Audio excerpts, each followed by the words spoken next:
from knitting and I'll be. So many of us have this misconception about crochet and knitting. You find someone crocheting and you're like, so you know how to knit? Yes, I know how to knit. So what are you knitting? No, they are two different things. Crochet is different from knitting, and I'll be showing you some things that can help you to easily identify them. They are cousins. Knitting and crochet are cousins. Knitting and crochet are cousins. They are not twins. They are different. So if you read through the last slide, you'll find the major difference. If you see someone crocheting with just one hook, like someone working with one hook and a yarn, the person is crocheting, not knitting. So please address it properly. It is crochet. But if you see someone working with two pins, it does not have a curved hand, just straight pins, two and yarn, such a person is knitting. For someone like me, I do both crochet and knitting, but the knitting part for me is machine knitting, not hand knitting. So when people tell me, you are knitting, I say, yes, I'm a knitter, but this is not knitting. So I try to correct it. So crochet is you work with one crochet hook and yarn, while knitting is you work with two pins and yarn.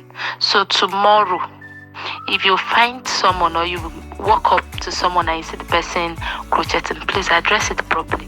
Even sometimes the person doing it does not tell you, I'm knitting a cap. Correct the person that, you are crocheting a cap.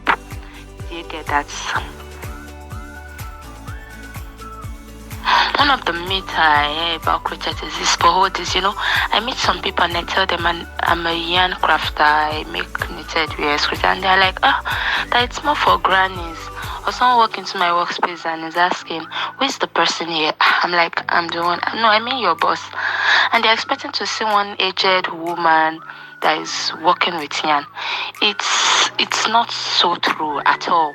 You would agree with me that the fashion industry now is embracing, the creativity in crochet. You see wares, you see accessories, shoes, bags, all crochet. So the slow fashion is taking over.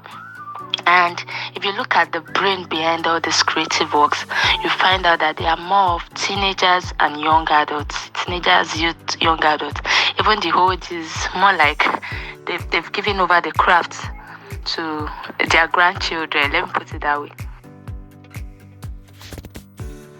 So another myth that people have about crochet is that items that are made with crochet are normally thick and it's not for, some would say it's not for this part of the world, like in Nigeria.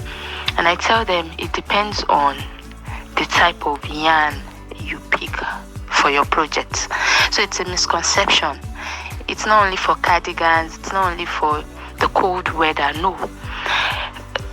You would agree with me that the bags, the shawls, they are timeless accessories. You don't just need them during cold season. And even for the wears, I can make the same design and one is thick, the other is light. With crochets, it boils down to the type of hook and the type of yarn you are working with. So it's a misconception. Wherever you can make wears that can be used even in warm and hot season. You can use cotton materials instead of acrylic, and a whole lot of things come into play. So when I see people saying, no, crochet is not for Nigerians, so, it's too tickle, I can't wear it, I can't do this, just let them know that no, it depends on your choice of material.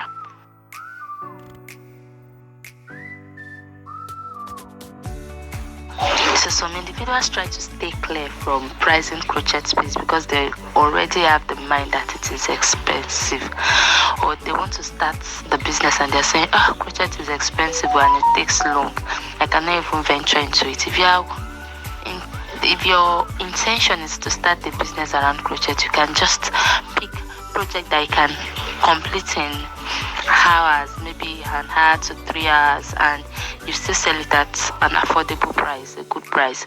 So it's not all crochet pieces that take so long or days to complete. I remember when I started my craft as a business.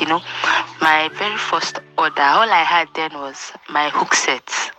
And it was from the payments made for the orders that I got the materials and I made the work and delivered. So to start a business in crochet is not expensive. It is not. You just need the right skill and tool. So let's look at the tools needed for crochet.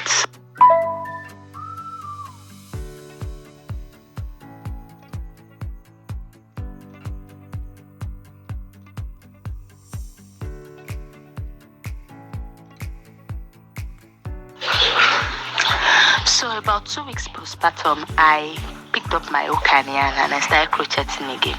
In the midst of nursing a baby around the clock and the pain of delivery and all, I was still able to crochet, and it had a way of reducing stress for me.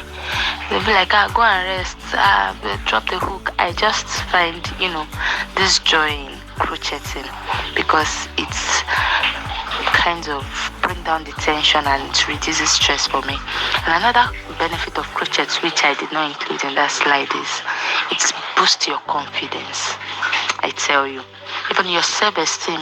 You imagine you making a wear or an accessory and you're going out and someone calls you, hey, I like your bag, hey, I love your cap, and you're like, thank you, I made it, saying I made it, and they're like, how did you do it? It boosts your self-esteem. So there's nothing like being creative, making stuffs with your hand. People are like, it's just like magic. Sometimes when I'm walking and people pass by my office, it's as if you are just doing magic. See the way you are turning strands of yarn to something beautiful. And that's it. Your confidence is boosted.